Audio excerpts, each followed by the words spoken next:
Les saludo con todo respeto y cariño y les comparto mi reflexión de esta semana que he titulado Bloqueos, pros y contras. Soy su servidor, Felipe Arizmendi, obispo emérito de San Cristóbal de las Casas. Parto de estos hechos. ¿Cuántos trastornos generan los bloqueos de calles y sobre todo de carreteras? Hace años, allá en la costa de Chiapas, no dejaron pasar una ambulancia que llevaba una persona muy enferma y a consecuencia falleció.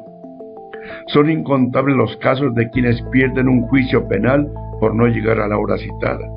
No se digan retrasos, ir asistencias al trabajo o a la escuela, operaciones médicas que se tienen que reprogramar, pérdida de vuelos, etcétera, etcétera, etcétera, así como estrés, desesperación y mil complicaciones de quienes no pueden pasar y son retenidos por horas.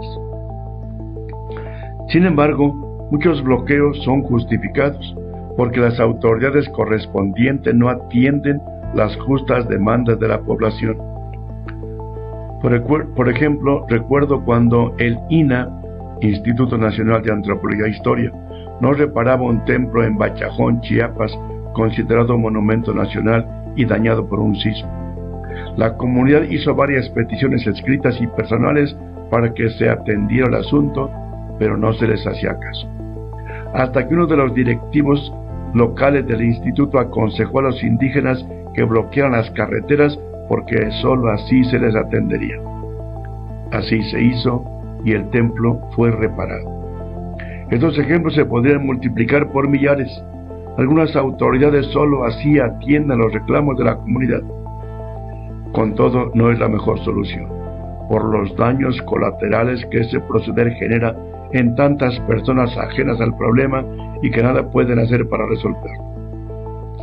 Ojalá nuestras autoridades estuvieran más pendientes de las quejas de la comunidad para evitar mayores daños a la población.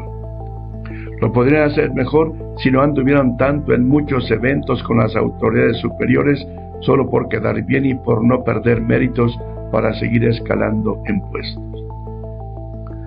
Mi papá y otros vecinos, cuando aún no había luz eléctrica en mi pueblo, cada 8 días se presentaban ante la Comisión Federal de Electricidad, viajando 3 o 4 horas a Toluca para solicitar la electrificación.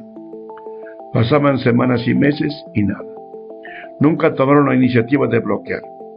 Se resolvió cuando, después de tantas insistencias, los responsables dijeron a mi papá y a los demás: con tal de que ya no vengan a molestar tanto, haremos lo que piden. Y se electrificó el pueblo. Nunca dañaron a otras personas que nada tenían que ver en el asunto. Lo mismo me pasó una petición que yo hacía al dicasterio para el culto divino y la disciplina para los sacramentos en Roma. Cuando yo preguntaba cuál era su respuesta, me decían: el día que su documento llegó aquí, estaba hasta encima del montón de asuntos que debemos atender. A la semana siguiente, estará más abajo. Después de un mes, estaba muy abajo. Después de algunos meses, quién sabe dónde quedó. Por eso me decían: insista, para que lo tomemos en cuenta. Después de algún tiempo, se aceptó mi petición. ¿Qué pensar de todo ello? Papa Francisco, en su exhortación Evangelii Gaudium, afirma: no a la inequidad que genera violencia.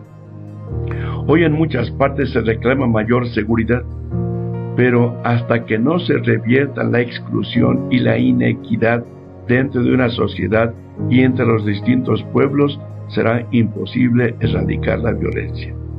Se acusa de la violencia a los pobres y a los pueblos pobres, pero sin igualdad de oportunidades, las diversas formas de agresión y de guerra encontrarán un caldo de cultivo que tarde o temprano provocará su explosión.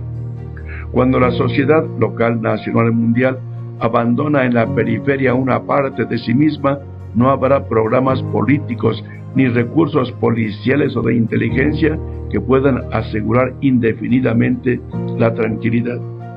Esto no sucede solamente porque la inequidad provoca la reacción violenta de los excluidos del sistema, sino porque el sistema social y económico es injusto en su raíz.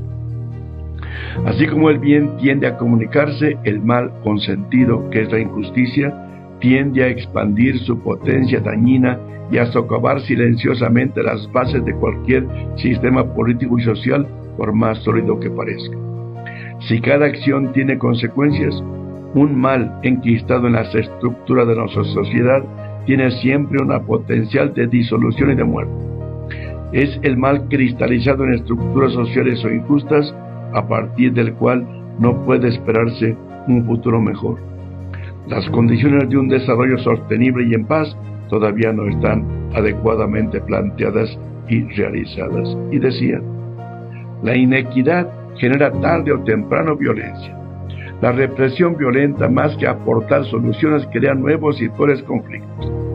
Algunos simplemente se regodean culpando a los pobres y a los países pobres de sus propios males con indebidas generalizaciones y pretenden encontrar la solución en una educación, entre comillas, que los tranquilice y los convierta en seres domesticados e inofensivos.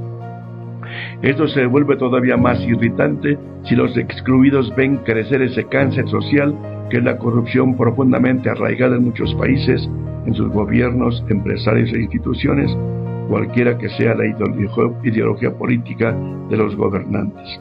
Hasta aquí el párrafo. ¿Qué hacer? Antes de decidir bloquear calles o carreteras, hay que agotar medidas pacíficas que no dañen a la comunidad. Y si no hay otro método, hay que encontrar formas de causar el menor problema a la sociedad inocente y que nada tiene que ver en el asunto.